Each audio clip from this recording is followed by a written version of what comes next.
অভিমান হলো মনুষ্যের পতনের মূল কারণ। কাউকে যদি বরবাদ করতে হয়, কাউকে যদি নষ্ট করতে হয়, তাহলে তাকে অভিমানী বানিয়ে দাও, তাকে অহংকারী বানিয়ে দাও। অহংকার হলো পতনের মূল কারণ। জীবনে কখনো কোনো বস্তুর অভিমান রাখবে না, মনে রাখবে। এই পদ, এই প্রতিষ্ঠা, এই অর্থ, এই যশ, এই বৈভব, এই রূপ, এই সাম্রাজ্য কখনো কিন্তু কার স্থায়ী থাকেনি, আর কখনো কার স্থায়ী থাকবেও না।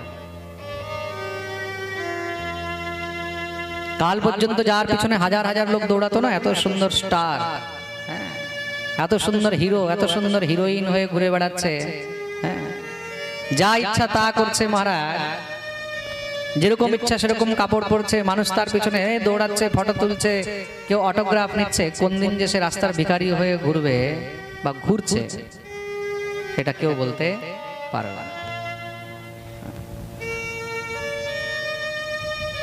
কাল পর্যন্ত যে বড় বড় কথা বলতো মহারাজ, গর্জনা করে উঠতো, সে আজকে বিছানা থেকে উঠতে পারছে না। কাল পর্যন্ত যে কোটি কোটি টাকার গাড়ির মধ্যে ঘুরতো, দেখা গেল আজকে তার কাছে খাবারের জন্য নেই। এই সংসারে কখনো কোনো জিনিসের অভিমান রাখতে নেই। তার জন্য মহাপ্রভু বলেছেন, অভিমানম সুরাপানম গৌরবম ঘোররৌরবম প্রতিষ্ঠা সুকরী বিষ্ঠা ত্রয়ম ত্যক্ত্বা সুখী ভবে।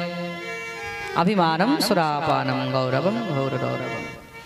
অভিমান হলো সুরাপানের সমান, গৌরব হলো ঘোর রৌরবের সমান, আর প্রতিষ্ঠা হলো শুকরের বিষ্ঠার সমান। এগুলো থেকে সবসময় বেঁচে থাকবে। কোনো সময় কোনো জিনিসের প্রতিষ্ঠায় দৌড়াবে না, কোনো জিনিসের অভিমান করবে না। তুমি যদি অভিমান করেছো, তার মানে সেখানেই তুমি পড়েছো।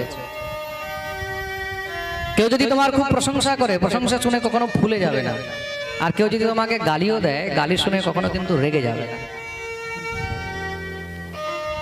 উভয়োরপি সমম ভাবম, সবসময় একদম সমদর্শী থাকবে জীবনে, তাহলে কোনো সময় পতন হবে না। প্রেম সে বলো রাধে রাধে। জীবনে যেমন তোমাকে প্রশংসা করার লোক আসবে না, তেমন তোমাকে গালি দেওয়ারও লোক আসবে। আমাদের শ্রী গুরুদেব একটা কথা সবসময় বলে, জীবনে কোনো সময় কিন্তু মানুষ যতই প্রশংসা করুক না কেন, অভিমান মনের মধ্যে রাখবে। অনেক মানুষ দেখবে অনেক প্রশংসা করবে, অনেক রকমের কথা বলবে, কিন্তু সব সময় তুমি একটি জিনিস মনে রাখবে, যে যা হচ্ছে তাও ভগবান করছে, যা হয়েছে সেটাও ভগবানই করেছে, আর যা হবে সেটাও ভগবানই করবেন। আমরা হলাম শুধু নিমিত্ত মাত্র। সে যতক্ষণ চায় ততক্ষণ তোমাকে ধরে রেখেছে, আর যেদিন সে ছেড়ে দেবে সেদিন তোমাকে ধরার লোকও থাকবে না। প্রেম সে বলো রাধে রাধে।